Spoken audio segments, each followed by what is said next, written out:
and hope that we can study and learn more God's will together, especially the book of Proverbs and Ecclesiastes. I have never taught this class, and I always enjoy teaching a new class because it forces me to study even that much harder.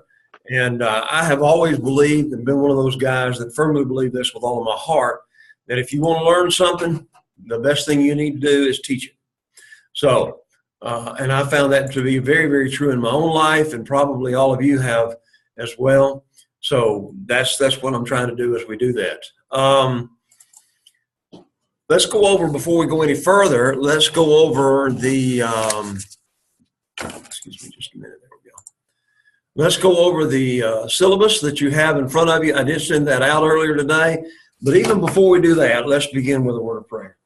I'm grateful to you today, Father, for the blessings of life you've given us. I pray that you would please be with us as we enter into this time of study.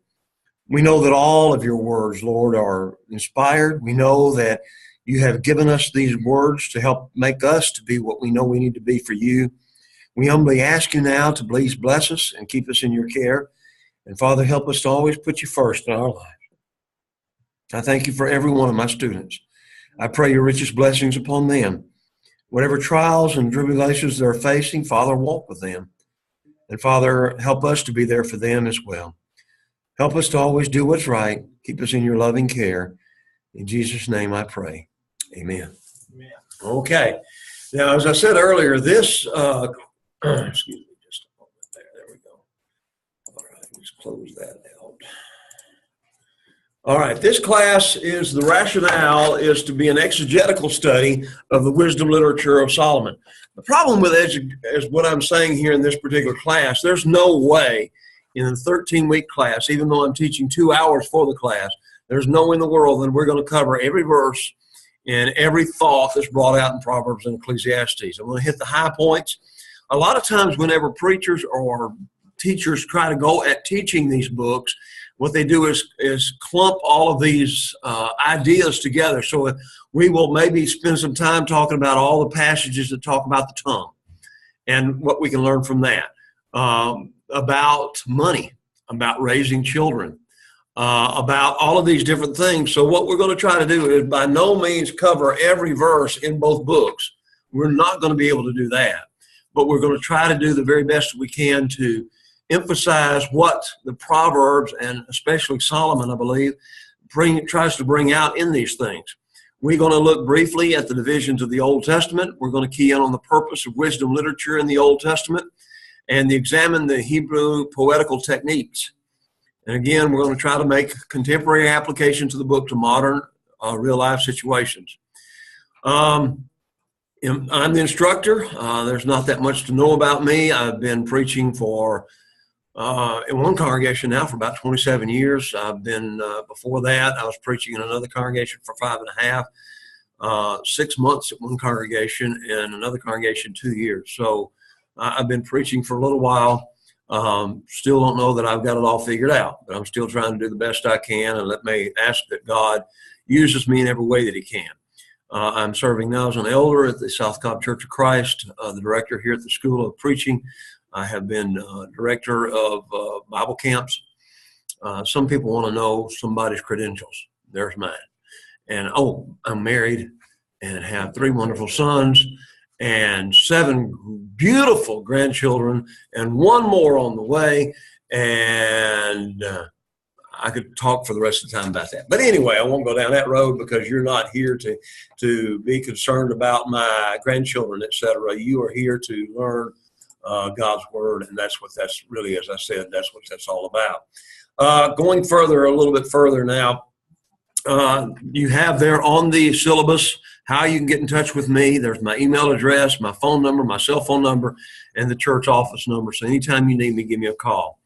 Again, the live class sessions and the online class will be held from 6:30 to 8:30 Eastern Standard Time on Thursday evenings. So, and again, if you do not have Zoom, I see some of you have already got it, but if you do, please download the program.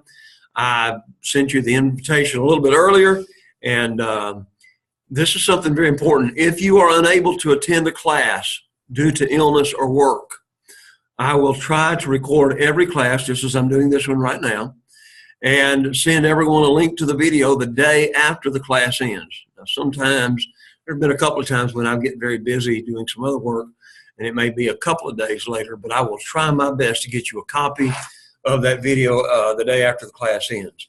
If you are taking the course for credit, and again, that's a very important thing. If you're taking the class for credit and you miss a class, I will require that you send me a brief 1 to 2 page summary of the notes you took for the class from the video so that I know you will watch the video. I know life happens to all of us, and I know the reality of all this is that we all get busy from time to time, and things happen. So I try to be as benevolent as I possibly can, and then from there, we just go from there. The main text that I would encourage you to buy is the book, The Wisdom Literature by James Smith. Very, very good book, written by a member of the Christian church. Here's what the books look like. It's a and this is a paperback book. You can pick them up. I've seen on Amazon. I was looking today to see what the price of them were. You can pick one up hardback for $44 and down. Okay. So, but this is an outstanding book. I've used him in a lot of my classroom material in Old Testament history and things along that line. He is very, very good in that respect. I've also tried to find some other good commentaries to deal with Proverbs and Ecclesiastes. There's not a lot of it out there. The Truth for Today series has a commentary on Ecclesiastes and Song of Solomon, and I recommend that if you have the opportunity to get those. The Truth for Today, that's out of Arkansas. They're the ones that's putting out the commentaries now for about $30 a book. Very good commentaries, and the fact that I really like at the very end of most of the chapters, they have homiletical ideas, application, how you really apply these things to your life. So let me encourage you to do that. And then, of course, I was trying to find some other stuff on the web that you might be able to use free, and I'm still going to continue to look for that because as I'm teaching this class, I'm continuing to look for fresh and new material as well. Actually picked up a book out of the church library at South Cobb that one of the preachers had donated. The copyright date on this book was back in 1860-something. So obviously, it's an older book, and of course, it's not going to have a lot of the, quote, new scholarship that we tend to really emphasize today.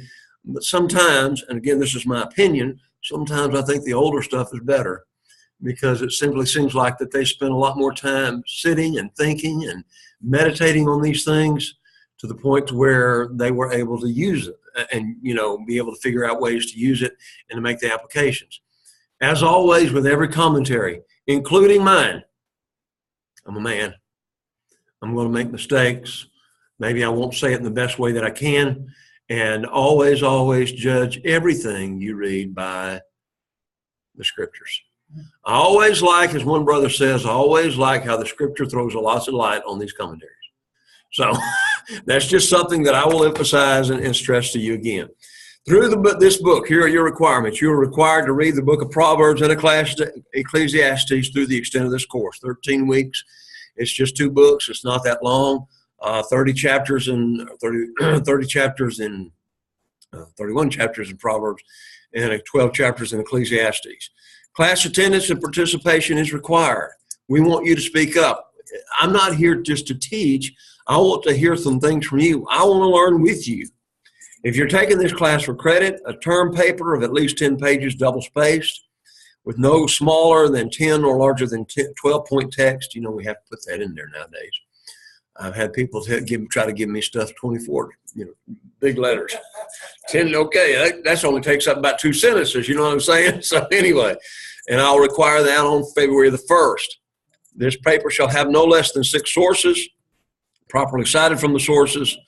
And again, a complete bibliography and footnotes will be needed and accepted. You will need to be clear with the instructor the ideal of the paper by December 21st, so that's just a couple of weeks from now. And it could be on a specific text from Proverbs or Ecclesiastes. You could maybe do a kind of a survey of the whole book. I like personally, whenever I'm studying a Bible, I want to get into a Bible passage in detail And so you could be able to use this for preaching or something a little bit later on. The question arises, why do I want anybody to write a paper? It's not because I like to read papers. It is because writing makes us think. You know, when we speak, we are able to enunciate exactly what we want to say. But again, the emphasis that we need to understand is this: you want to think and think clearly, learn to write. And learn to write well. And that's very hard to do. It's not as easy as you think. I remember whenever I went back and was able, God willing, to allow me to get my master's degree, I had to write at least a 15-page term paper in every course I had. And I got sick of writing. But that's how you learn. That's really the way that you learn, as you think about it in that respect. We will have a midterm exam. If you look, the next couple of pages, I do have a list of that. The midterm exam will be January 25th, and then the final exam on Ecclesiastes will be March the 8th. I doubt very seriously, as I said, because there's so much material to cover, I do not like to take time in my classes just to give tests, because I really believe beyond a shadow of a doubt that and that's waste of the class time. So what I do is most of my tests are open book, open Bible. Let me tell you my philosophy here. Years ago, I was going to the University of North Alabama. There was a professor there that everybody liked. Well, they didn't necessarily like him, but they took him because it was an easy A in everything. And he made the statement the first day of class. He says, what I do in my classes, everything is open book, open notes. And he says, what I'm more interested in is not for you to cram for a test that you're going to forget. What I'm interested in is teaching you where to find the material and trying to get that in your mind, where to find the material for the answers. As I think about the Bible, to me, that's it. In your own Bible, in your own way, you need to be able to know where to find the answers to whatever question that you get. And you need to be willing to look and always look at it that way. So my tests are very comprehensive, but at the same time, they're open book, open note, open Bible. And that way, you could sit back and say, well, there's nothing to that. Just wait till you get the test, okay? And I think you will understand that test is a little bit harder and a little bit tougher than what you realize. Finally, if you're looking on the back of the page, as I sent it to you, or second page of the paper, this is taken from the GSOP catalog. I have to live with that, and I have to abide by that. A grade of failing is considered as final and will appear on the student's permanent record and transcript. A grade of incomplete may be erased from a permanent student's permanent record upon completion of classwork and or assignments within a time specified by the instructor. If such requirements are not met, the students will receive a final grade of F for the course. We are striving to be a college level course here. You could not in any other college in the country get away with not doing anything and still get a good grade. So the bottom line is that's it. Now, let me also emphasize this is done at the discretion of the director as well as the instructor. Seeing as how I'm both, I can have a little leeway. Share with you again a personal story. One time, right after I got married, my wife had our first baby, our first child together. And then literally within 6 months after that, she had to have gallbladder surgery. And I was going to Magnolia Bible College at the time. There were professors there, and I missed about 6 weeks of class. Of course, this was a semester system. It wasn't a quarter system. And I came back, and they said, well, we thought you had withdrawn. We thought that you had perished off the face. We never heard nothing from you. And I told them the story, and they let me catch up. It took me the rest of that semester and on into the next semester, but I caught up with every bit of the work that they required. And yes, I worked myself to death that time, but I tell you what, I appreciated their grace and their mercy and their benevolence. And I feel like that because I was so blessed, I was willing to work with a person as much as I possibly can. But again, I won't work too much with somebody that's not going to do anything. So now that we've drawn the line in the sand, okay, if you have the intention of earning credit hours for the course, any reclassification of the student status to audit must be done within the first 3 weeks of the course. And you need to let me know. And again, in the event of a hardship circumstance, we may allow a more relaxed window of time. Class participation plays an important part in the student course grade. GSOP enforces attendance standards in courses taken for credit. If a student is absent for more than 4 class sessions, unless the absences are due to an extreme hardship situation, you will be required to retake the course at a later time. And again, if those hardship cases, you have to clear it through the instructor and the director. And as I said, I happen to be the same one here in this class. So, just work. I'm willing to work with you if you're willing to work with me. All righty. Again, you let me know by email if you want to change it from credit to audit or vice versa within the first 3 weeks. Again, excused absences are those where you have called and emailed me and let me know that what's going on. Sometimes we all get sick. Sometimes I've gotten sick. There have been a few occasions when things happen at the church that I'm a part of that I can't be here for that particular time because there's other things that are more pressing. But I will try my best to have and record you a lesson through this entire thing so that you will be able to get it off the YouTube whenever I get all of that taken care of. Every excused absence will result in a student's final grade being decreased by 5%. And 2 unexcused absences are permitted. Any other absences beyond that, again, it's just going to continue to reduce the final grade. So are there any questions on the syllabus and on what we talked about? All right. I know many of you are taking this course for audit, and that, again, I'm appreciative of every one of you doing that. I do appreciate that so very, very much. But again, we want you as much as you possibly can to help us out and help one another as we're striving to learn this together to be what we need to be. All righty? All right. The book of Proverbs. And actually, wisdom literature itself. Let's start talking about this idea just a little bit. In the Old Testament, we have divided the Bible into 4 sections in the English Bible. In the English Bible, let me remove some of this so maybe you can see some of this. And I'm going to try to come up here and try to make this. Can everybody see this now? All right, can you see the blackboard? Brother Byrne, can you see it? See the whiteboard. All right, the whiteboard, there you go. That shows how old school I am, all right? I still say the blackboard. All right, how do we divide the Bible today in English in this respect? The Old Testament is divided into 4 major sections. What are they?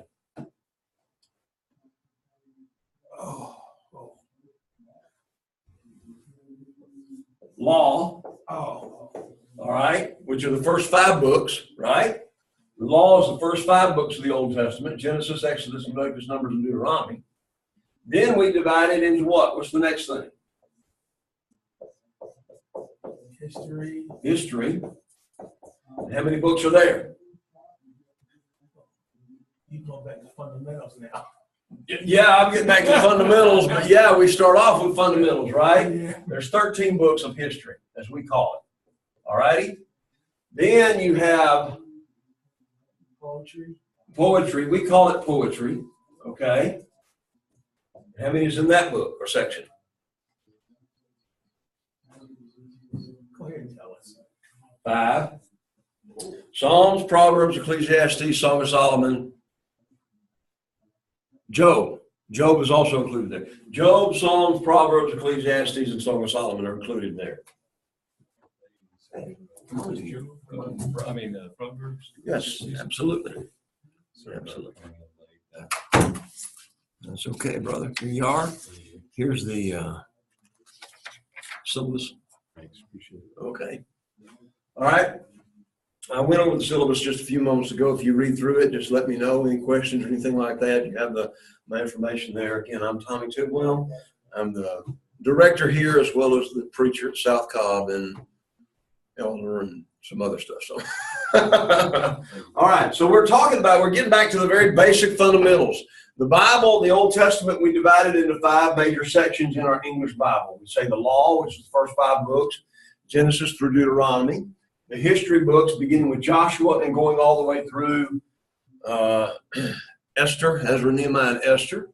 We talk about the poetic books, which are Job, Psalms, Proverbs, Ecclesiastes, and Song of Solomon, right?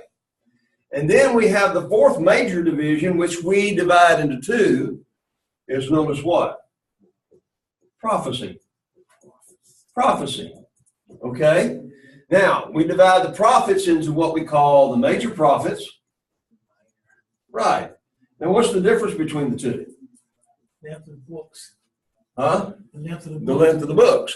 Sometimes in times past, whenever we bring this ideal out with some people, they have the idea, well, they think, well, the major prophets are more important than the minor prophets. No, it's all God's word, and we need to understand that it being all of God's word is going to be, all of this is very important, okay? Again, it's just mainly the length of the books. What are the major books? Isaiah, Jeremiah, including Lamentations, Ezekiel, Daniel, and then everything from Hosea through Malachi we consider to be the minor prophets. And again, mainly because of the length of the book. Now, that's how we divide the Old Testament in our understanding of English. In the Jewish way of looking at things, okay? And this is important when we think about it. The Jewish way of looking at things, does everybody have that copy? Yes. The copy of that? And again, most of us know this. This is just like I said, this is Bible information 101 here. Most of us can understand that, but the way the Jews looked at it was totally different. Number one, they did have the law. They called the law the Torah. Okay? And again, it would be everything that Moses wrote, Genesis, Exodus, Leviticus, Numbers, and Deuteronomy. By the way, interesting idea. I want you to think about this. This is an aside. Which book do you think Moses or God inspired Moses to write first?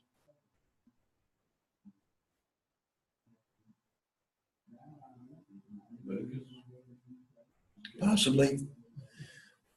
You know, when most of the time whenever I ask that question, everybody says, well, Genesis, of course. No, I don't think so. I think it was maybe Exodus and then Leviticus and then Numbers. And maybe during that time frame that they were the 40 years wandering in the wilderness, he wrote Genesis. He had the opportunity.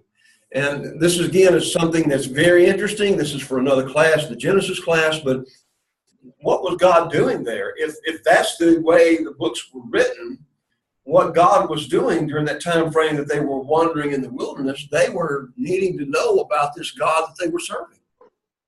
And you think about if it started with the Exodus, the children of Israel stayed in Egyptian captivity for how long? 430 years.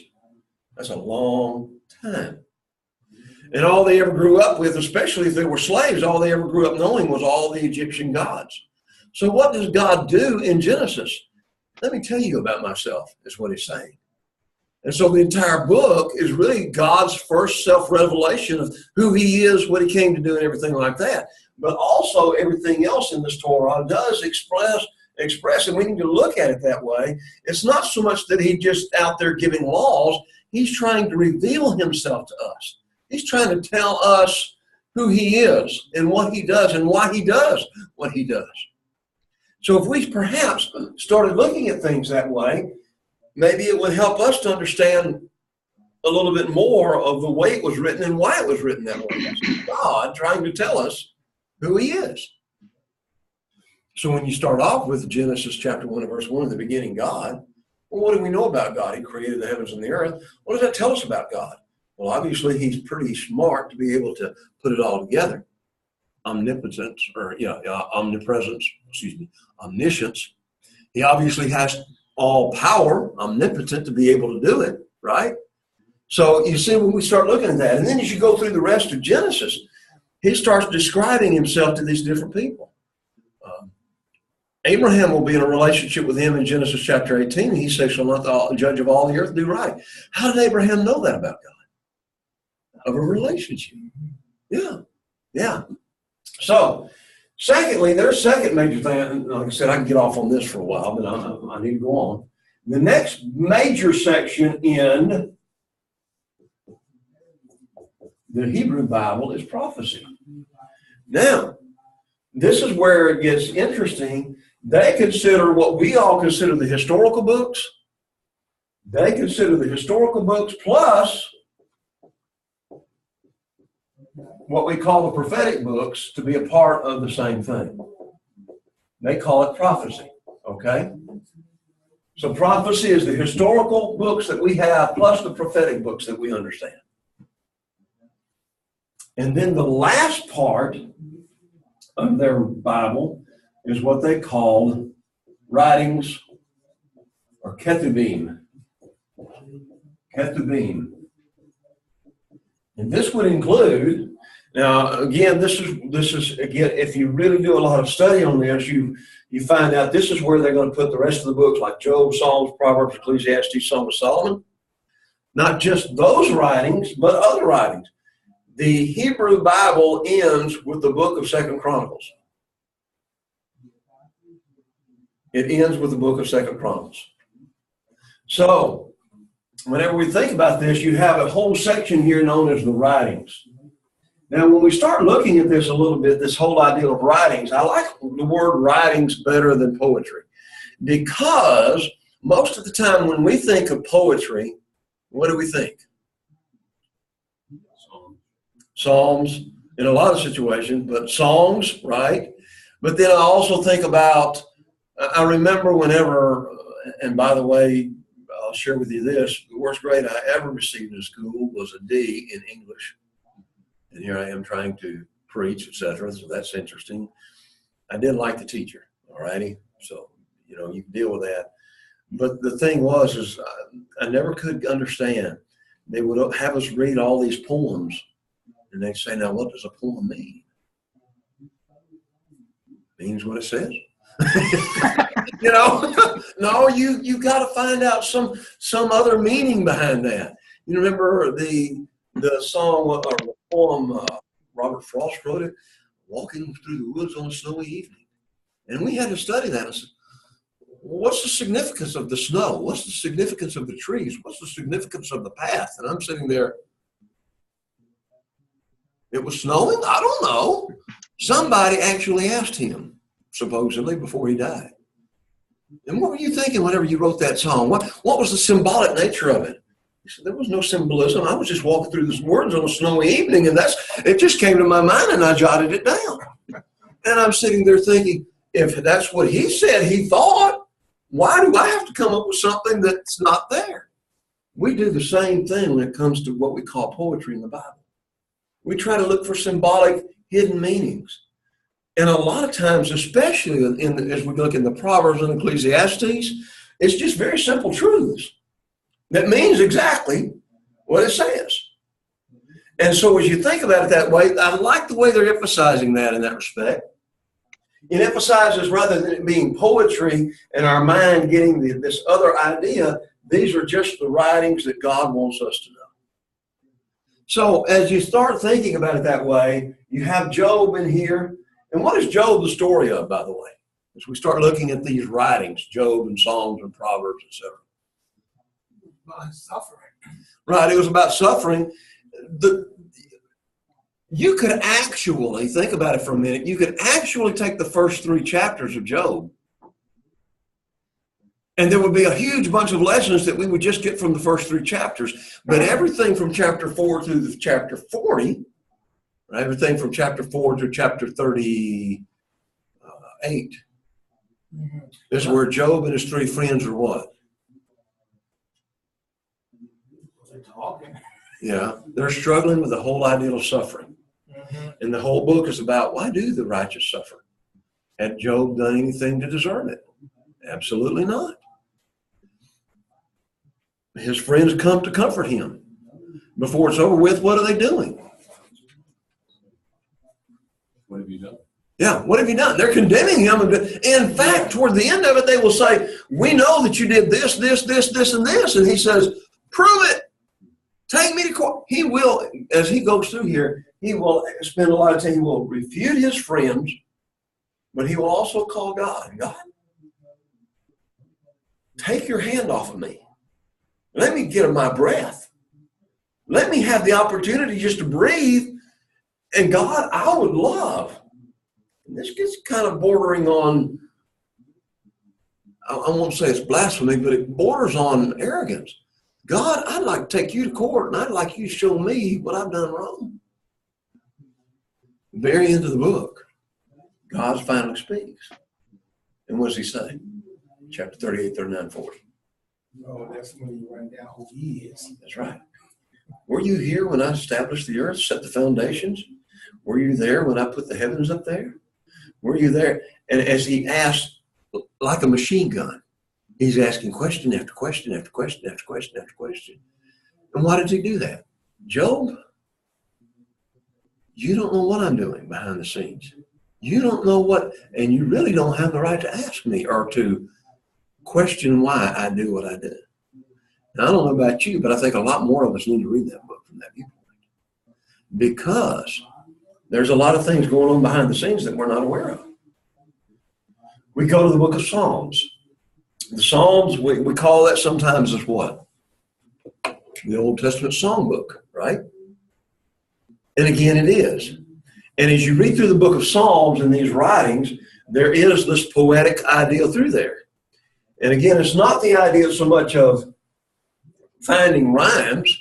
In the Hebrew way of writing, it's the ideal of stating something and then stating it again in different terms. There's 2 or 3 ways they did this. First off, they had what is called parallelism. Now, what is parallelism? In other words, they say one thing, and then they say one thing, and then they say something else. Or they might say the same thing in other words, okay? They say the same thing in other words. Now, there's what they call synonymous parallelism. SONONYMOUS, synonymous parallelism.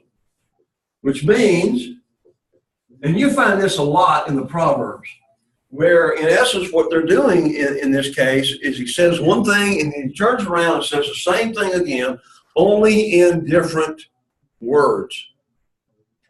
Okay? Then there was something known as antithetical parallelism. Well, that's big words. What does that mean? Here he says one thing, but then he says the exact opposite in the very next clause. They say one thing, and this is where you get the word antithetical, and the idea he says one thing, and then he will turn around and say something opposite, all right? One of the things we'll look at a little bit later on when we get into Proverbs itself, in Proverbs 26, in one verse he'll say, answer a fool according to his folly. In the very next verse he says, do not answer a fool according to his folly. Did you know that the Jews really had a problem putting Proverbs as inspired? Because they understood that if the Bible is inspired by God, it can contain no contradictions.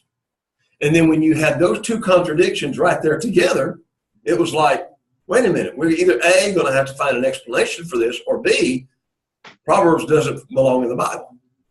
And they would spend a lot of time discussing that. And we'll look at that later again as we continue through the course. There's synonymous parallelism. There's antithetical parallelism. There's another characteristic of Hebrew poetry, and not just Hebrew poetry, but other poetry as well, called chiasm.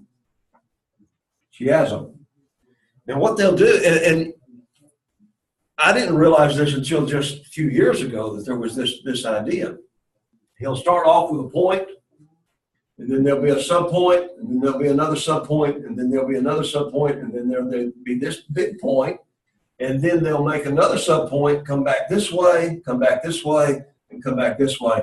And what I will do next week, and I'm just trying more than anything else tonight, is to give you some introduction. But we will look at some of these ideas of chiastic forms all through the Bible.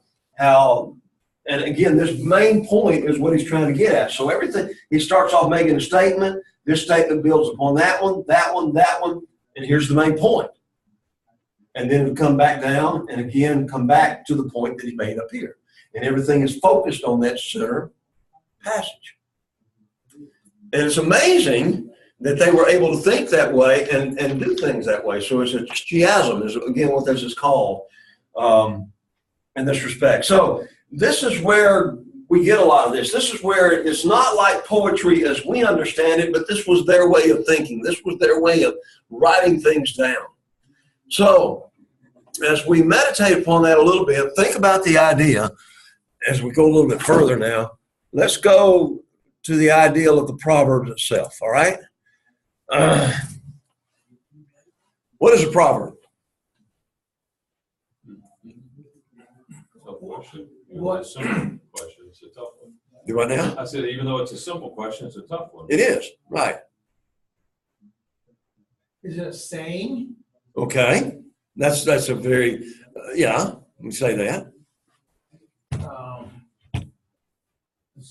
A saying of instruction. A saying of instruction, that's right. That's a key thing to look at there. And I, when we start getting into the book itself, which we're probably going to try to do, like I said, I'm going to have to cover as much material as quickly as I can through this course. So when we get into it, we will start seeing it. Turn with me to Proverbs chapter 1. Let's go ahead and look at that just a little bit here.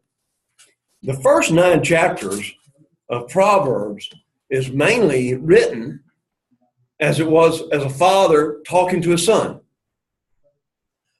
Psalms had, as a genre there, Psalms was mainly a devotional type of writing, okay? It was trying to cause people to think about the greatness and the grandeur of God. Proverbs gets down to this.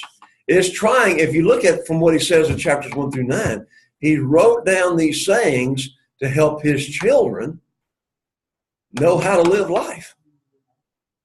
In fact, as I was doing some research on this, didn't realize it, but Thomas Campbell, who was one of the, what we call the founders of the Restoration Movement, required that all of his children memorize the entire book of Proverbs. So, and of course, this was back in the days when they didn't have cell phones and all this other stuff, they memorized. They memorized. So literally, Thomas Campbell said there was so much good stuff in here, I'm afraid he's going to leave something out. You memorize the whole book. And he would make them memorize the entire book of Proverbs. So, as you think about it, just meditate on it. Look, beginning as he talks about it. Chapter 1 at verse 7 is really the kind of the goal, the key purpose of the book. But to get there, he's going to talk about the beginning of knowledge. He said, I want you to know wisdom and instruction, to perceive the words of understanding, to receive the instruction of wisdom, justice, judgment, and equity, prudence to the simple, to the young man knowledge and discretion. A wise man will hear. A man of understanding will attain wise counsel. All righty? So as you're listening to this, you already begin to detect some poetic terms here, right? What's his main point here? As he's writing to his son, I want you to gain wisdom through fearing the Lord. And again, mainly, how do we fear the Lord? Through instruction and experience. So he emphasizes to understand a proverb and an enigma, the words of the wise and their riddles. So as you look at this kind of sums up everything, and we'll come back here and look at this in more detail. Verse 7 really gets to the nitty-gritty of it. The fear of the Lord is the beginning of wisdom, beginning of knowledge, but fools despise wisdom and instruction. So the rest of this book is going to be talking about what? Gaining wisdom, gaining knowledge, and we're going to go through here, we're going to see a lot of people through here that are called fools time and time and time again. Why? Because they're not getting the point. All right? A proverb is defined simply as a very short, pithy statement of truth, a sentence sermon. A sentence sermon. So think about this idea. The fear of the Lord is the beginning of knowledge, but fools despise wisdom and instruction. Which one of those types up there does that fit? Does it fit synonymous parallelism or antithetical parallelism? Listen again. The fear of the Lord is the beginning of wisdom. Fools despise wisdom and instruction. Antithetical. It's antithetical. Right. And so you see, these are put out in such a way to where, again, they would be easy to understand. And they could use these things not just as a devotional idea like you find in the Psalms, but more of this is how life works. And so, like I said, he's going to talk about everything from the tongue. He's going to talk about money.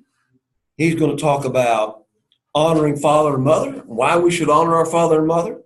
So everything dealing with life.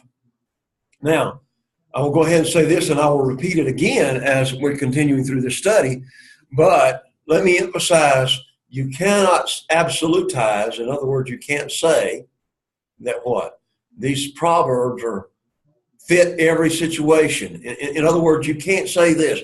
Here's what we've done in the church. For a long time, we have made many members of the Lord's church feel guilty. Train up a child in the way he should go, and when he is old, what?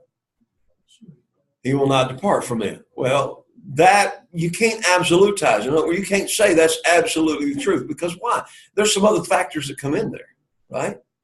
Number one, there's the factor that the child itself has a free will, that God gives it.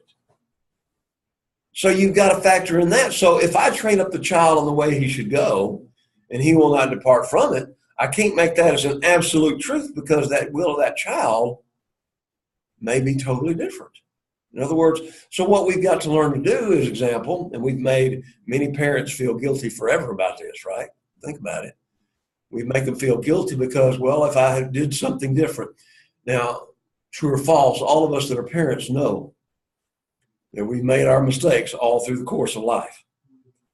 And I watched my children grow up, and I saw the mistakes I made, and as they were leaving home, getting on their own, I smiled at them and said, now let me tell you something. I'm sorry for the mess ups, but I think you guys turned out pretty good considering the mess ups.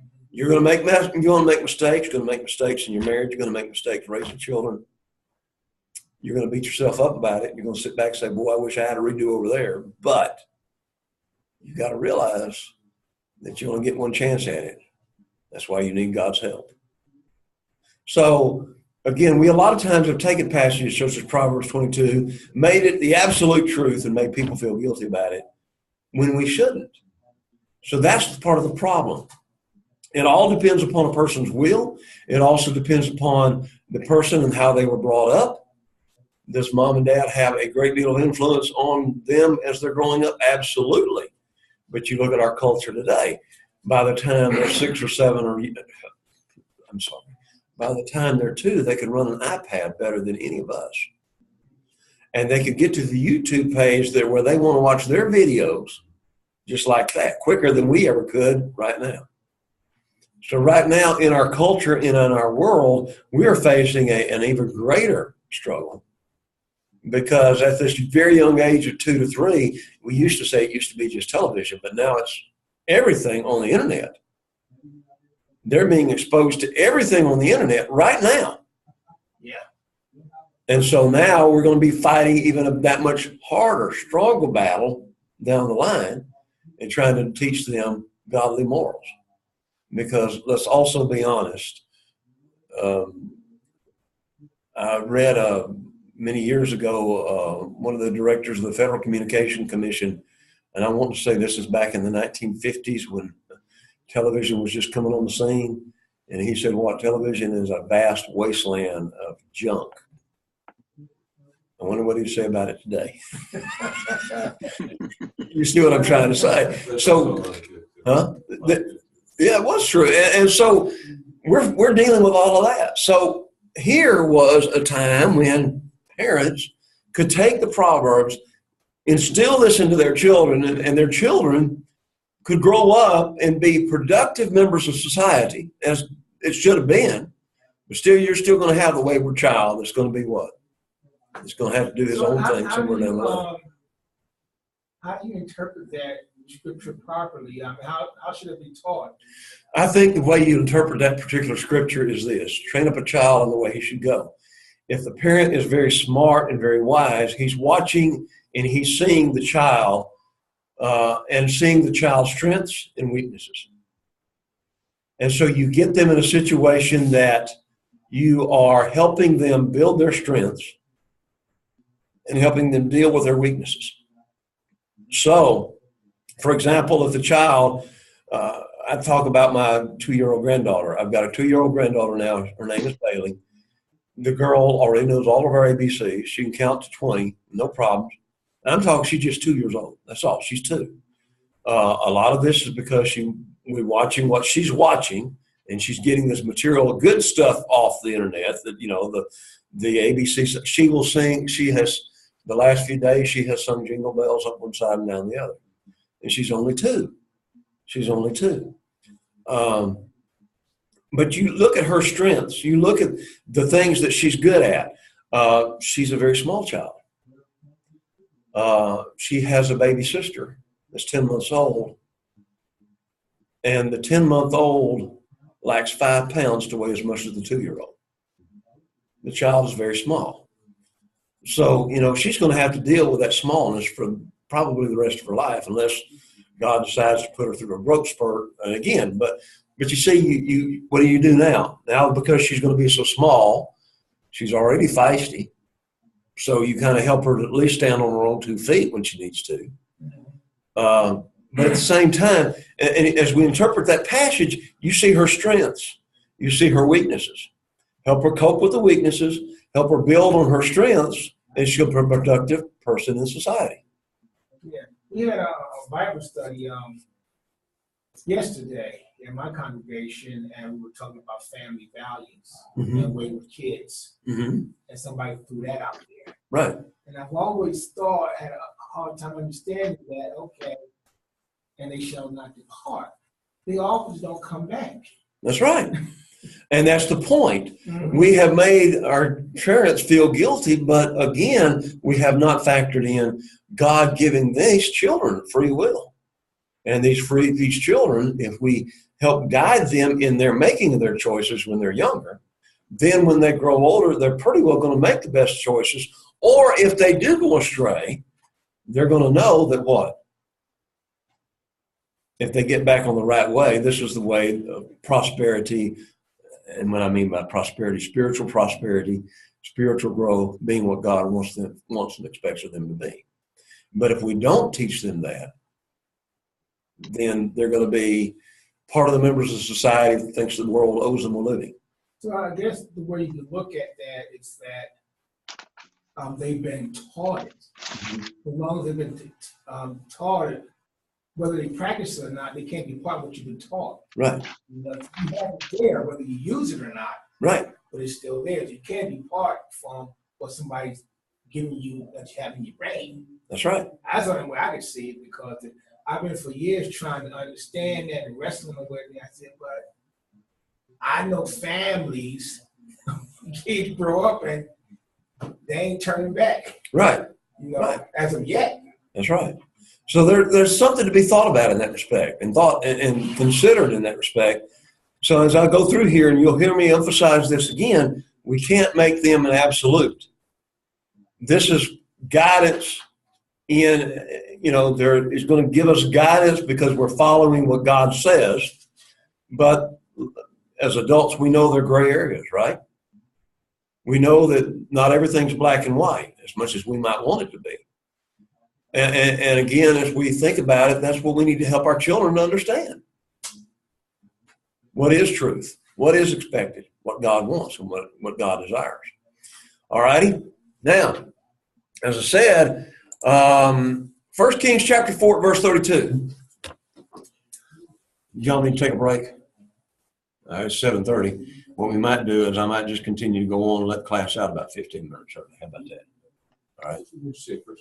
1 Kings 4, verse 32 tells us that Solomon wrote over 3,000 proverbs. They are not all in this book, because this book does not contain 3,000 proverbs. All righty? This book in Proverbs and the book of Ecclesiastes does contain some of them. All right? Solomon is the major writer of the book, though we do have some chapters where we have some other people involved. For example, chapter 30 was written by King Agur. All righty? Chapter 31 was written, interestingly enough, and I love that. We always look at this passage, and women have studied this for years.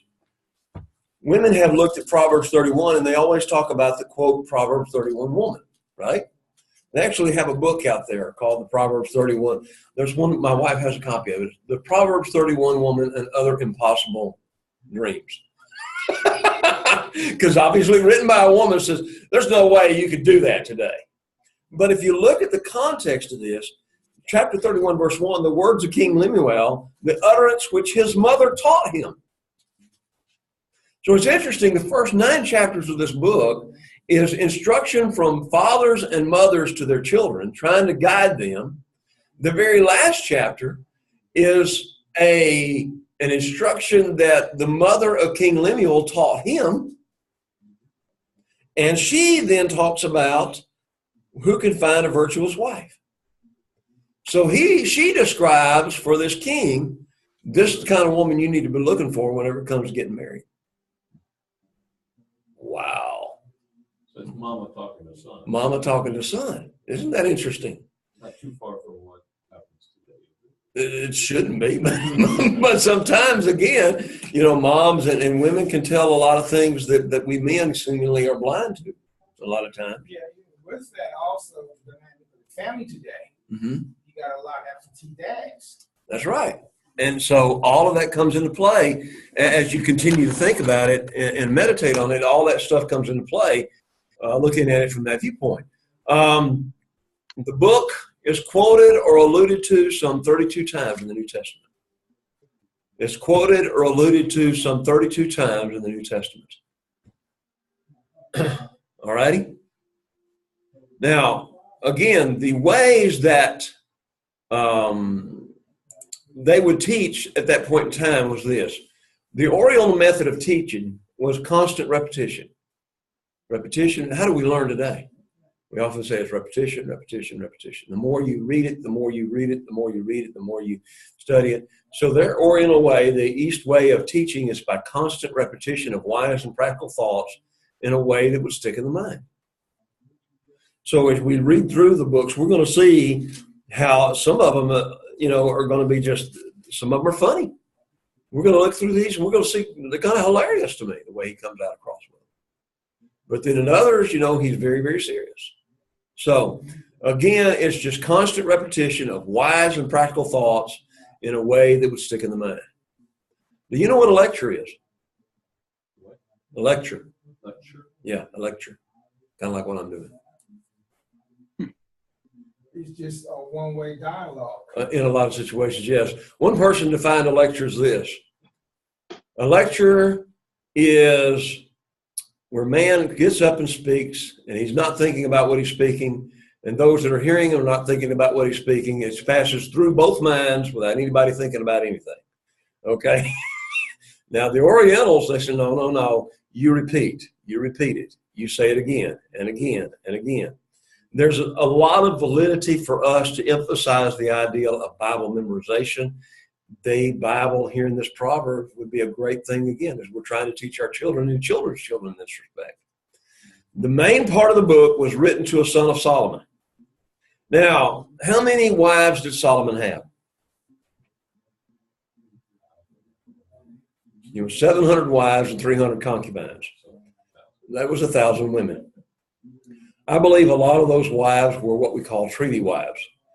Again, the way that two countries would make an agreement was not just signing a piece of paper, and they would marry their children off to one king or the other king.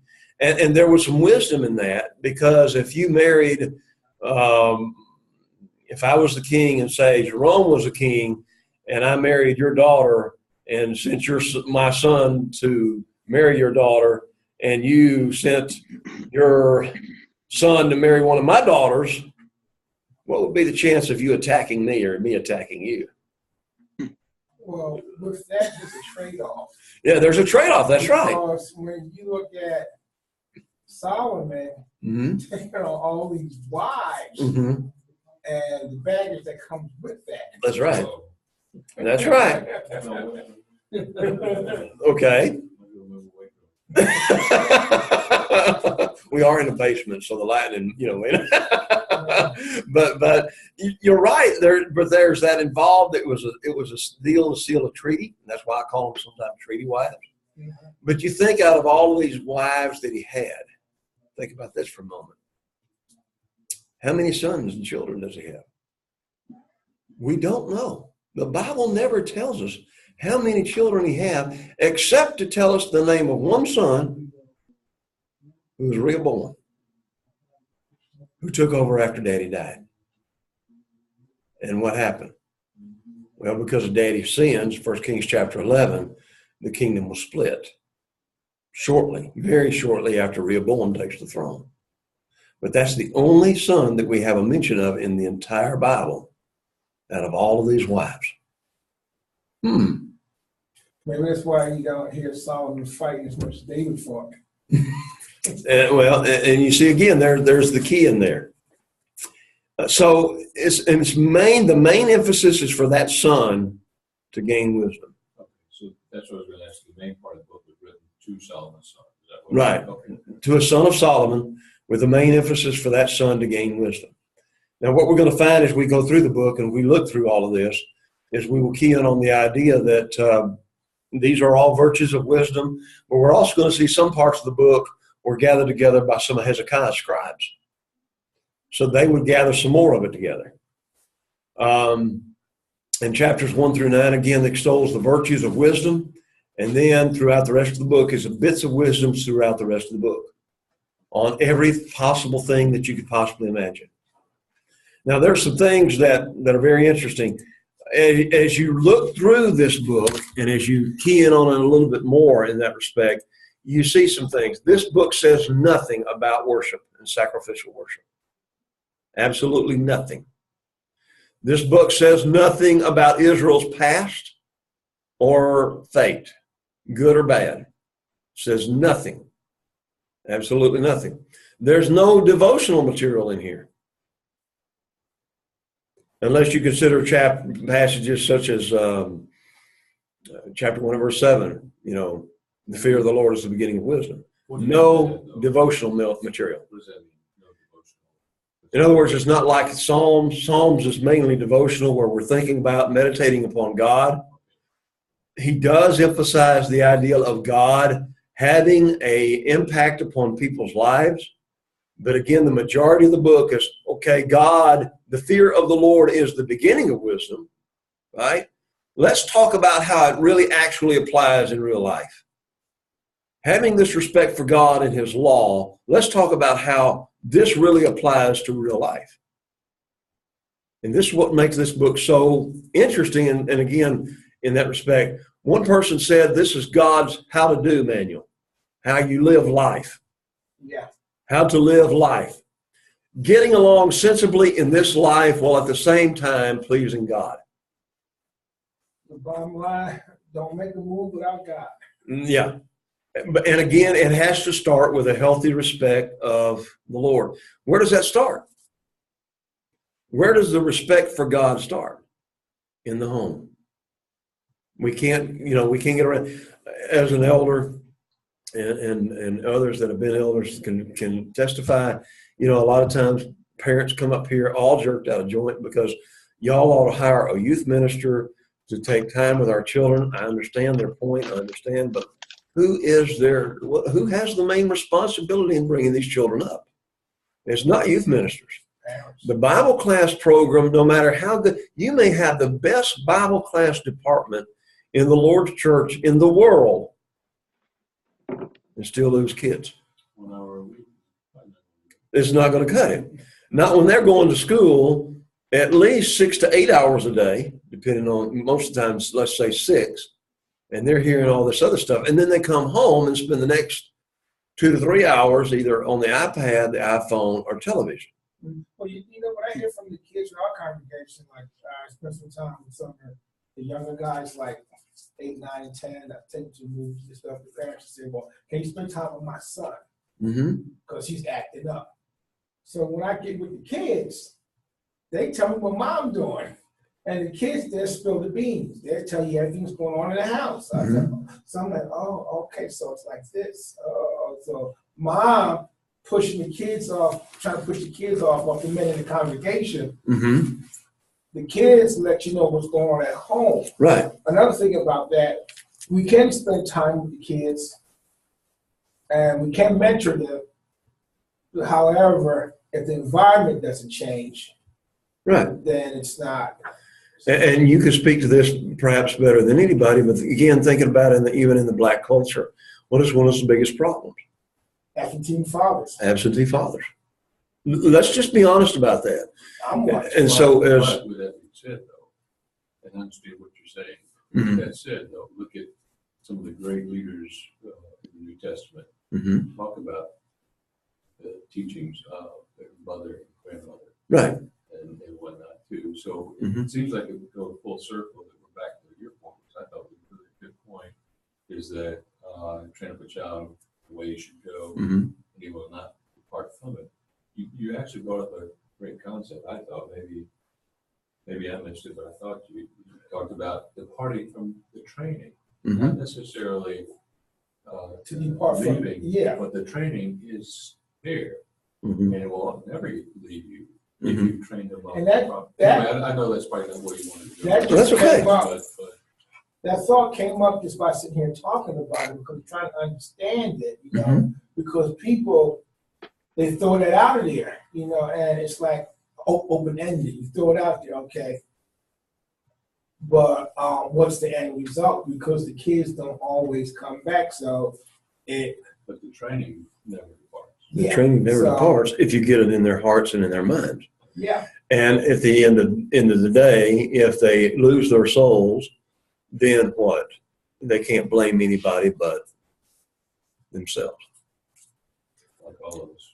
Yeah, and that's what it really all boils down to, right? God's going to hold us all accountable for what we've done and our choices that we've made. The thing is that we as parents, and especially as Christians, we need, and I see this so much more, and again, the older I get, it's like years ago, I didn't see it as much as I do right now, especially in this culture. And again, is this culture any worse than it was years ago? We have this idyllic view of what culture used to be like, right? And we do have, years ago, I mean, there was discipline.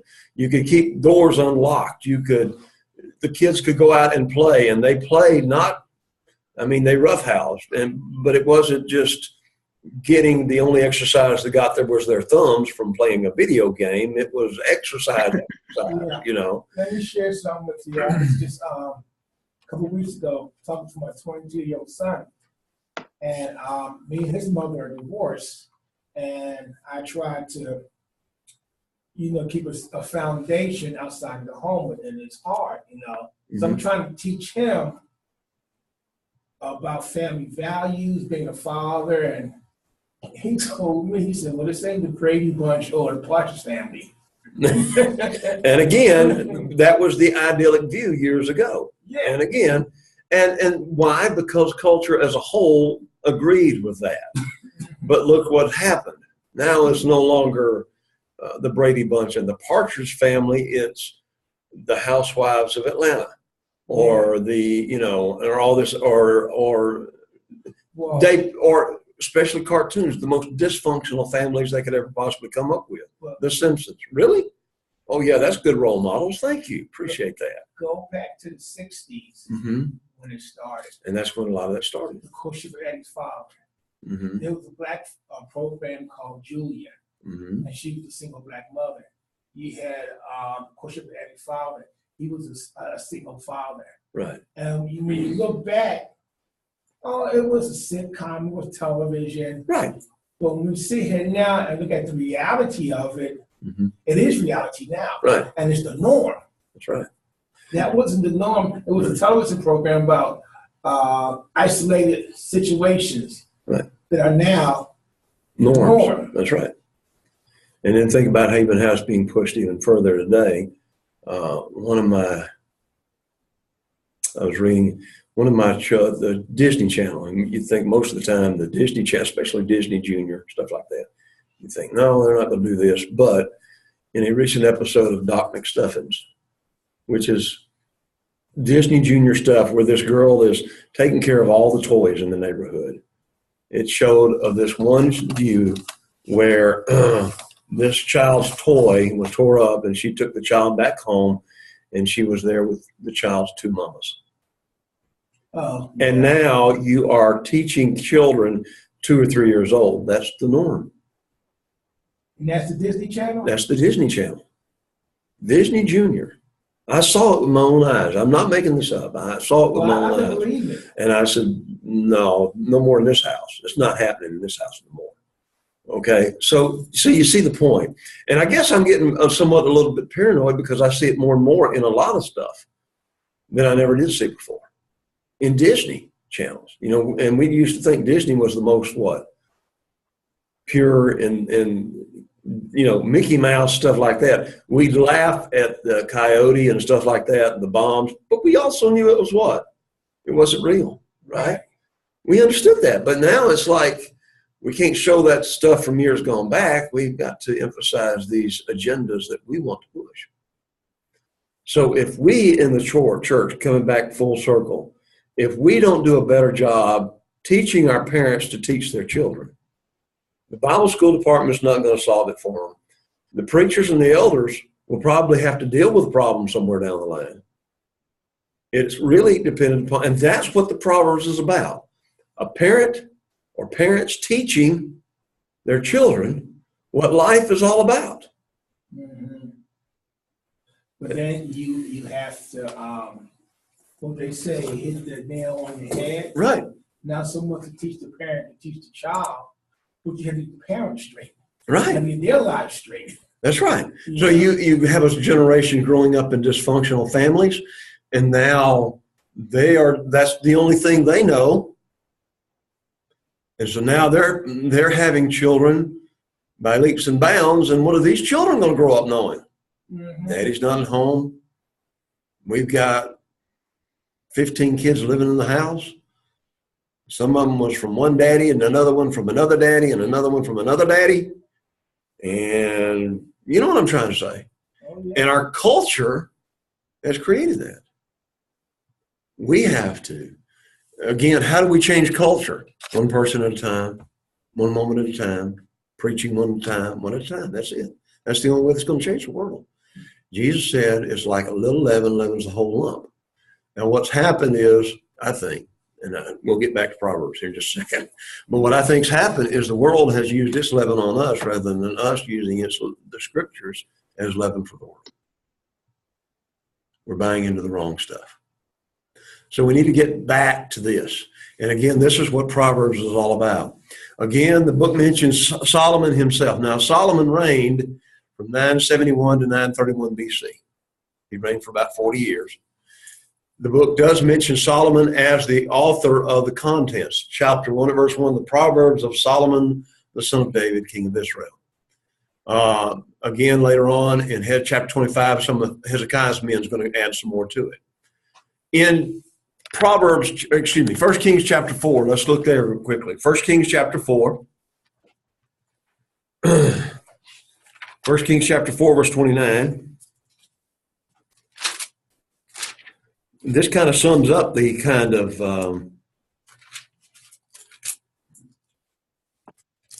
life that he led. God gave Solomon wisdom and exceedingly great understanding and largeness of heart like the sand on the seashore. Solomon's wisdom excelled the wisdom of all the men of the East and all the wisdom of Egypt. Now, when we get into the actual, as we continue on in this, there are some scholars, quote scholars, I use the word very loosely, that say, well, a lot of these Proverbs were not so much written by Solomon as much as it was borrowed from Egypt. But notice what this passage says. This passage says that his wisdom exceeded that of Egypt. He was wiser than all men, than Ethan the Ezrahite, Heman, Calcol, Darda, the sons of Mahol, and his fame was in all the surrounding nations. He spoke 3,000 proverbs. His songs were 1,005. He spoke of trees, from the cedar tree of Lebanon, even to the hyssop that springs out of the wall. Speak also of animals, of birds, of creeping things, of fish, and men of all nations. From all the kings of the earth who had heard of his wisdom came to hear the wisdom of Solomon. So I don't, again, buy into the idea that he is borrowing from other nations and other cultures as much as God gave him that wisdom. Back to First Kings chapter 3, where God made that agreement with him in that respect.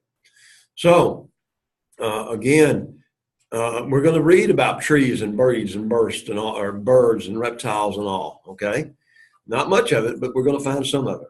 There's two main divisions in the book. Two main divisions. Actually, we could actually say there's actually four, but the two major divisions is from chapter 10, verse 1 through chapter 22, verse 16. Chapter 10, verse 1 through chapter 22, verse 16, which are Solomon's Proverbs. And then beginning in chapter 25, verse 1 through chapter 29, 27. Huh? Say it one more time. 25, 1 through 29, 27. These are Hezekiah's scribes. And as I said, every time you read and study the Bible, there are those people that try to attack the Bible. I'm going to say this in passing because we don't have a lot of time to discuss this, but every book of the Bible has been attacked by a critic somehow or another. And they would say that the book wasn't written until 351 BC. In other words, really between the time of the Testaments. But again, a lot of this does date back, the Hebrewisms and so forth, dates back to the time of Solomon. So I have to say that very quickly. Just know beyond a shadow of a doubt that every book of the Bible has been attacked in some way or another. And they say that Solomon didn't write any of it. All right. I disagree with that 100%. So we're definitely there. The Talmud has the tradition, and the Talmud is the Jewish. You might say the Talmud was the Jewish commentaries. Yeah. Or you might say they were not just Jewish commentaries, but you might also say they were rabbinical writings that commented on certain passages of Scripture. And you had two main Talmuds that was called the Palestinian Talmud and the Babylonian Talmud. So you had a group of scribes, Jewish scribes in Babylon that stayed in Babylon after the captivity and went through the Bible and tried to add their thoughts of what all the Old Testament said. And then you had a group of scribes in Palestine that was doing the same thing. So you had two different groups, the Palestinian Talmud and the Babylonian Talmud. A lot of the Talmud contradict Scripture. That's right. They contradict Scripture. And if you read some of the stuff, it's just absolutely amazing. Some of the other things that come up with. Part of the Talmud would be what they call the Haggadah or Haggadah. And these are supposed to be mystical sayings that they're supposed to be pulled out of Scripture, some mystical sayings that if you say them enough times in a certain way, they will do magical things, okay? So just to let you know that there's a whole broad spectrum of stuff that Jewish writings concerning the Old Testament itself. And some of it, it promotes pedophile. Right. And again, that's where, again, I think Muslims got a lot of their ideas. I think Muhammad borrowed from Jewish. Now think about the history of Muhammad. Muhammad was a traitor. He came into contact with Jewish and let me emphasize this, I believe Gnostic heresy amongst the Christians. So if you read the Quran, it actually says that Jesus did not die on the cross. Well, that's Gnostics. That's Gnosticism. The Gnostics believed that. And they were what we call a sect of Christendom that did not believe that Jesus could be, that God would take a mortal body. So they did not believe that Jesus was God in the flesh. And then you get into this whole other discussion. And again, mainly around Easter and Christmas, you'll see it in the History Channel. They will throw all these shows up talking about, what about the lost books of the Bible? What about this, that, and the other? Why were they neglected and others weren't? And just, again, to very briefly put this out there, that's for another semester's worth of study in classes that we are going to be doing before long, hopefully. A lot of this stuff was found, there was some of this stuff, the Gospel of Thomas, as an example, was found in a garbage dump. That's where they found this particular gospel, and they pick it. It's called part of the Oxyrhynchi papyrus, and this was found in a garbage dump. They found a bunch of papyri here, and they're sitting there and they're pulling this stuff out and saying, "Why wasn't this in the Bible? This Gospel of Thomas?" Well, it was thrown in a garbage dump for a reason. As far as the Christians were concerned, it was garbage. Okay, but you see, they pull this stuff out, and the Gospel of Thomas, the Gospel of Mary Magdalene, the Gospel of, some of these other things that are absolutely contradicting what the Gospels really teach us about who Jesus was. Yeah, it's crazy that the Catholics claim that he gave us the Bible. Mm-hmm. However, they're so busy trying to follow the lost books instead of the book that they supposedly have given us. Right. Right. Right. You promoting these other books that's lost. Right. And you don't even follow the book that you claim you gave. Mm-hmm. It's extremely interesting, is it not? I mean, human people and religious reasoning. Yeah. Debate with the Catholics, and I'm like, about the Eucharist and the Mass. Mm-hmm. I said, no, remember Jesus Christ, death, burial, and resurrection. The Eucharist is not the communion. Mm-hmm. Y'all took that and y'all changed it to what you want it to be. Right. The actual word, the Greek word for communion, or not communion so much, but the word Eucharisto is a Greek word, and that's where they got that particular word. So, as I said, that's another study. So, the Talmud had the tradition that Hezekiah and his company wrote the Proverbs, according to Baba Bathra 15a. Okay, they've got books and chapters to the books. Okay, all right, and they think that maybe these scribes edited the final edition of the book and may have added some Solomonic, some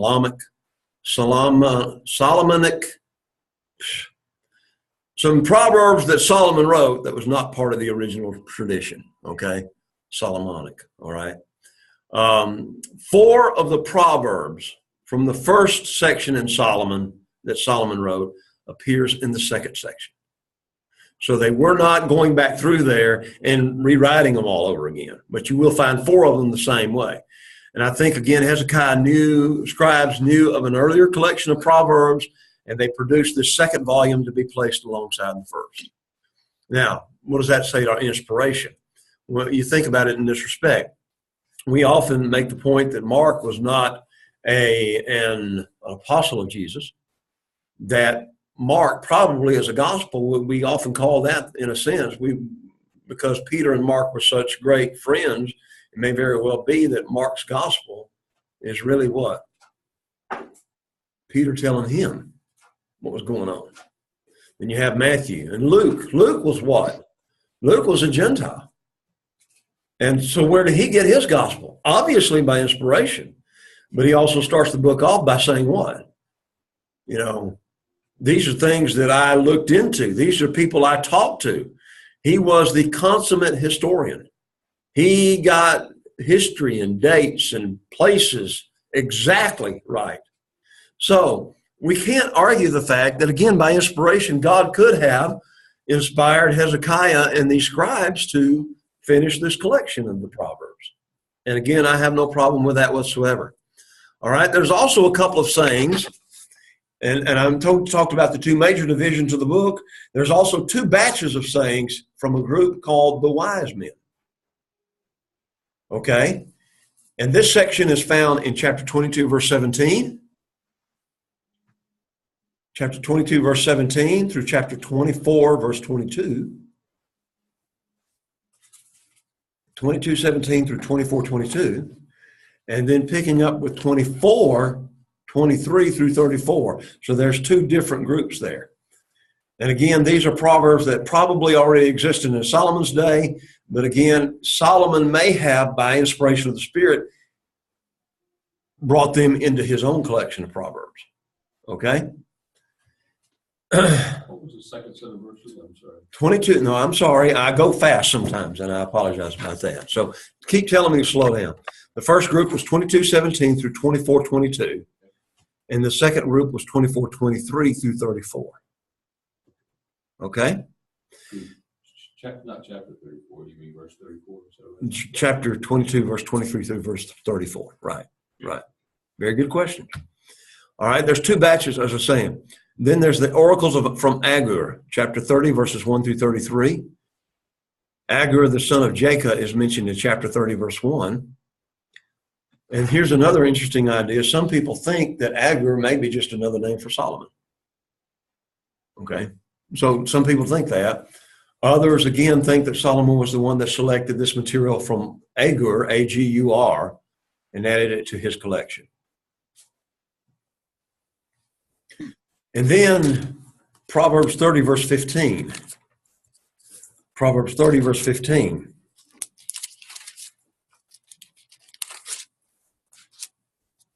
Here again, you have the wisdom of Agur.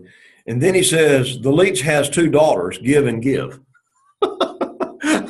Now, boy, that kind of just, huh? How do you, what is that? What is all that about? All right. But then he goes on, he says, there are three things that are never satisfied.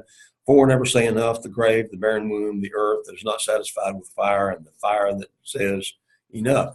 So the thing is this leech, if you're reading straight through the Proverbs and we get to verse 14 and everything up till now has been okay. And then all of a sudden it says, you have this little section here.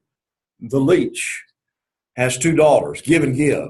There are three things that are never satisfied. So some people seem to think that this couple of verses here, again, were another couple of Proverbs, as it was, brought in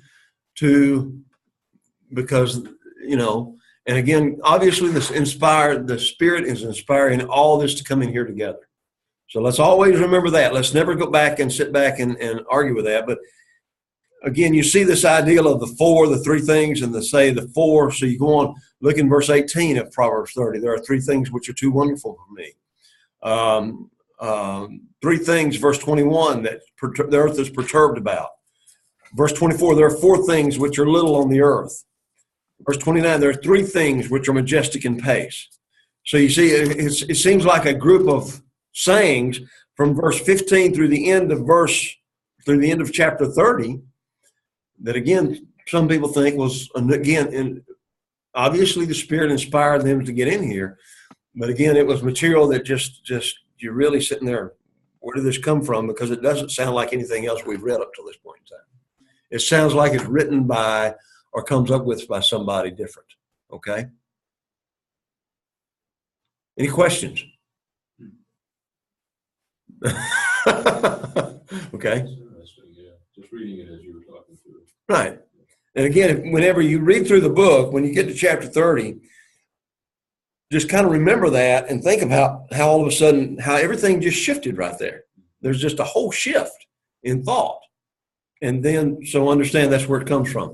And then last but not least, you have Lemuel. All righty. This is passed down from his mother, chapter 31, verses 1 through 9.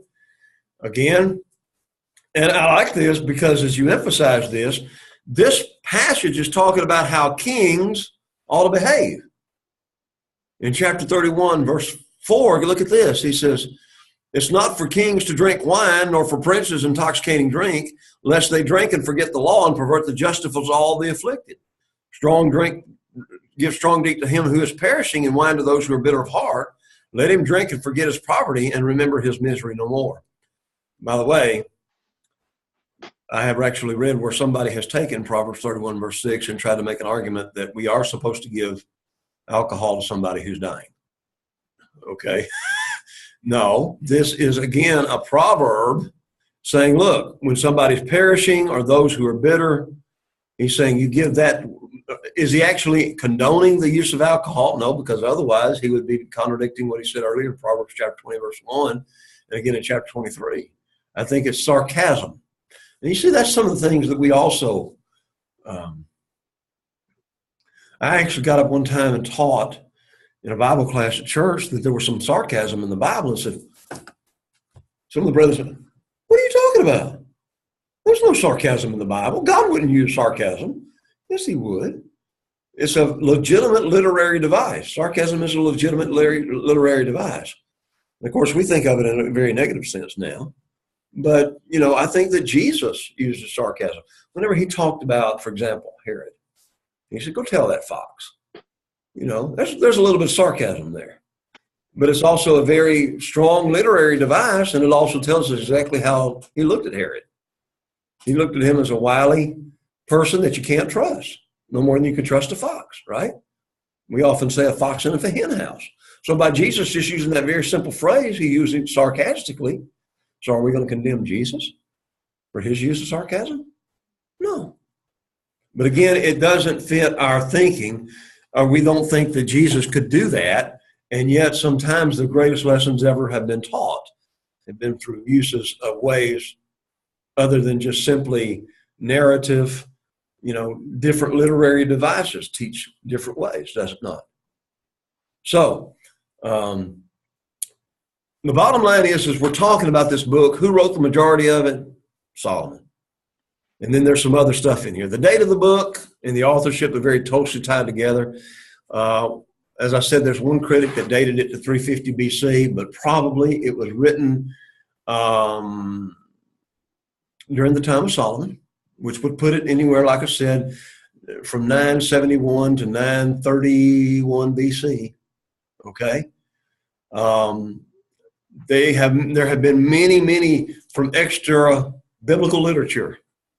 There have been many parallels being produced at the same time of Solomon that echoes the same kind of writing that we're reading right here. Okay? So we understand that. Again, the critical conservative scholars have argued that there's more unity in the book than we know. And again, 950 BC probably may be roughly the time that we're talking about. Now, we're also going to be looking in this class about the book of Ecclesiastes. Now, here's my thinking on this. And again, nobody else, you can agree with it or disagree with it, whatever. But we remember that Solomon was a very wise man, that God gave him all these proverbs. We just read that in 1 Kings chapter 4, didn't we not? So God gave him this wisdom. But if you read very closely through the accounts in 1 Kings 1 through 11 and the parallel account in the book of 2 Chronicles where it talks about Solomon's reign, I think he started off as a very young man, perhaps 17 or 18 years old. Nobody really has told us how old he was at the time. And when he first started reigning, the first thing he did, and the thing that we remember is 1 Kings 3, wherever he offers these sacrifices to God at his coronation. And then he's praised to God, God, give me wisdom. We remember that whole story. And God gave it to him. He said, because you didn't ask for wealth or all this other stuff, I'm going to give you your wisdom plus all these other things. Now, if you start looking at his life, and you start really looking at and doing a little bit deeper study than what we often do, you begin to realize that he then built the temple. And that was what David commissioned him to do, to build the temple. And you remember it took 7 years to build the temple, 13 years to build his house. And again, I think part of the reason was, and you think about why, this was one of the biggest massive construction projects that we could ever possibly imagine. Because he had literally perhaps millions of men working on it at the same time. And it still took 7 years. So after he does this, and God, remember, as he dedicates the temple, offers those thousands of sacrifices, God comes down, and after it's all said and done, once the temple has been consecrated, he takes Solomon aside again and says, Solomon, if you remain faithful to me, like your father did, I will continue to bless you. And you remember at the very beginning of his reign, he asked for God's help.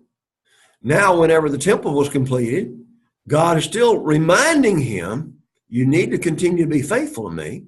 But then we come to chapter 11, and it's at the end of his life. And if we didn't have Ecclesiastes, we would think that at the end of his life, because his wives led his heart away from God, we would think that the story ended horribly, that his heart was led so far away from God because of his wives that he was no longer in God's good graces. I like to think, this is why I'm saying it is my opinion, that he wrote Ecclesiastes at the end of his life. And that he looks back at his life. He's looking at everything he had the opportunity to do because he had the money. He had the money to buy and to do whatever he wanted to do. He had the wisdom to do whatever he wanted to do. And he said, I tried it all. And what is the main phrase in the book of Ecclesiastes? All is vanity. So I like to think he's an old man looking back over his life and saying, what did I do all this for? And he finally comes to the conclusion in chapter 12, verse 13. Let's hear the conclusion of the whole matter. Fear God and keep his commandments. I like to think that at the close of his life, he finally came to his senses, got back in God's good graces, and died in God's good graces. Now, that's my opinion about that. So this probably was the first book, or you might say the first thing that he really wrote. Of course, he also wrote the songs and all these other things, and Ecclesiastes was probably the last thing that he wrote. Okay? All righty. As I said earlier, some scholars view the book as a collection of wise sayings that do not excel the Egyptian sayings of the time. So they feel it's man-centered and that it mainly comes from man's experiences and not from God. But in the ancient Near East, in that time frame, the concept of divine order was a very fundamentally important idea. There was this idea among the people, the Egyptians and every other group of people that believed that wisdom was from God and only could be bestowed by God. Now, the Egyptians would think about it in the different kinds of gods. But Solomon and so forth would say, no, it's all bestowed by God. Again, the counsel of the wise men sometimes has the force of the words of a prophet. Look at Jeremiah 18:18. Jeremiah 18:18.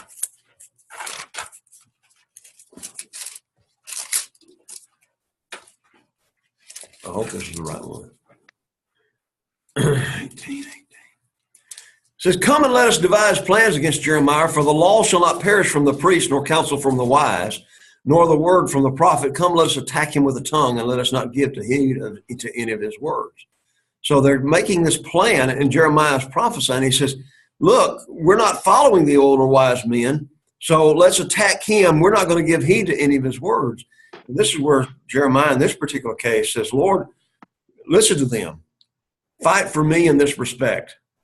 So you see, the idea is that the wise men, the counsel of wise men, a lot of times had the same force as the word of the prophet.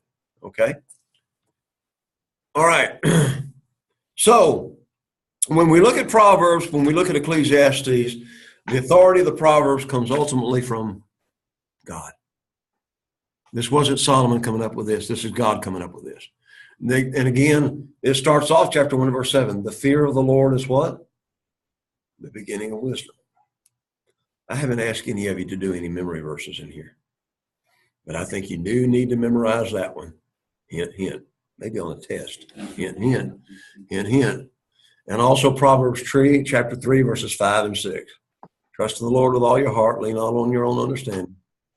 Wait a minute. Let me make sure that I went off on another tangent here.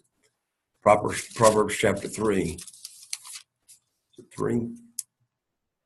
Yeah. In all your ways acknowledge him, and he shall direct your paths. And then another great passage to memorize. And again, I would encourage all of the parents to understand this. It would be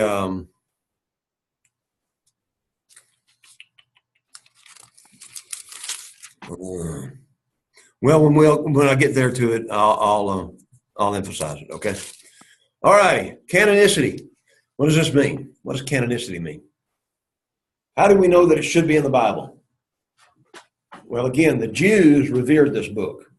Again, because of the connection with Solomon, they considered that Solomon was a prophet, so he had received divine revelation. And again, and here's what I like. This one person put this. Proverbs translates the principles of the laws of Moses into simple and memorable sayings. It translates the principles of the law of Moses into simple and memorable sayings. Wisdom was of God. And the Proverbs encapsulates God's wisdom pertaining to the everyday concerns of life. In the synagogue, and we're still talking about canonicity here, in the synagogue, the canonicity was discussed by men of the great synagogue. Now, who started the great synagogue? Probably Ezra. And Ezra probably started all the synagogues, the whole synagogue worship, because, again, they were not allowed to sacrifice to God back in Jerusalem. So many of these great men of the great synagogue discussed whether or not it should be added to the Bible. And again, the big issue was back in Proverbs chapter 26, 4 and 5, where you have that passage that talks about answer a fool according to his folly, do not answer a fool according to his folly. And here was their final explanation as how this did not contradict. All right, do not answer a fool according to his folly, lest you also be like him. Answer a fool according to his folly, lest he be wise in his own eyes. Well, that sounds like just an out-and-out contradiction. In fact, Bert Ehrman, in his debate with Kyle Butt, started off on and Bert Ehrman was at one time a preacher of a denomination, became an atheist, and now is a standard bearer for the atheist camp. He got into a discussion and a debate with Kyle Butt, and you can look at this. Look it up on Apologetics Press and watch the video, and it's great. But he spent his first response, not the response to Kyle, but his first assertion, let me put it that way, was that the Bible contradicts itself and it can't be trusted. And he would quote this particular passage to prove that. Well, the rabbis said the first of it, where he says, answer a fool according to his folly, he said you would have to relate that to matters of learning. So, a fool, all through this book, that's going to be a favorite word of this book, is for fool, what fools do. And what's the example? Don't do like them, right? So he says, so in this, here's how the rabbis answered it. Do not answer a fool according to his folly, lest you be like him. When it comes to matters of learning, you're not going to get him, you're not going to convince him. So why bother answering it? The second one applies to general matters. Answer a fool according to his folly, lest he be wise in his own eyes. So when he talks about matters of learning, you do not answer a fool, but in other matters, in general matters, you answer a fool lest he be wise in his own eyes. Okay, maybe that's one explanation for it. Maybe that's enough for a term paper right there. What exactly? Why did he say this right there, one against one another? That'd be a good idea there.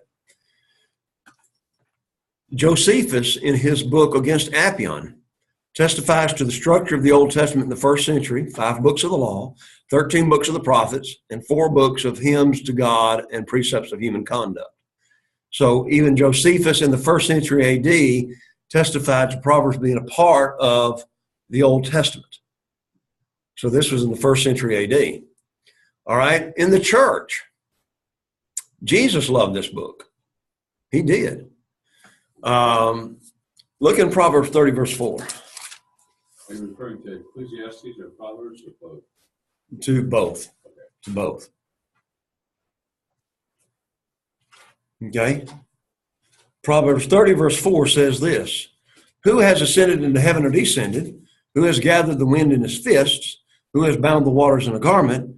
Who has established all the ends of the earth? What is his name and what is his son's name, if you know? Okay. Jesus, in John 3, at verse 13, references this. No one has ascended to heaven but he who came down from heaven, that is the Son of Man who is in heaven. Chapter 3 at verse 13 summarizes pretty well what he said back in Proverbs chapter 30 at verse 4. Jesus summarized it up. So he said, who has ascended into heaven or descended? He said, only the Son. And is that not in chapter 30, verse 4, the same thing that Jesus is saying in John 3:13? That's just one example. Some people have argued, and again, well, it's 8:20. I actually went longer than I was supposed to. Class should be over now. Let me just pick up there. I don't want to get into this discussion right now. Let me just start right here next week, okay? All right. And by the way, we haven't, in case you haven't noticed, we haven't even gotten to the book yet. Here, what is today? December. So December, start here, December 14th. We did say introduction. Yeah, and I'm spending more time in the introduction than but I want us to get a good foundation of it, and then we're going to go on through there. Okay? Do what? I said, we haven't helped you. We've distracted. No, you haven't distracted me. Whenever I teach a class, I want feedback. I don't want just for me to talk the whole time. Okay? Well, just from going over it, it really opens up your eyes to a lot of things. Mm-hmm. That I thought we could come in and just go verse by verse and, but concepts of life, wisdom of life. Right. And you can touch on a lot of aspects of our lives. Right. Culture, like one thing we talk about different cultures, Right. So as we go through this is how we're going to do it. As I said, there's no way we can cover every proverb in this book in the way it needs to be covered. Okay. So what I'm going to try to do is probably like others have done in times past, we're going to hit high points. And because that's the only way we can do it. That's the only way we can do it and cover, because we've got to cover, like I said, 31 chapters of Proverbs as well as all of Ecclesiastes. That's 42 chapters in 12 weeks now. Okay. The reality is it's a lifetime study. And what I'm trying to do is to encourage you and everybody that's taking this class to let it be a lifetime study from here on out. That's right. Okay. Thank you. I appreciate it.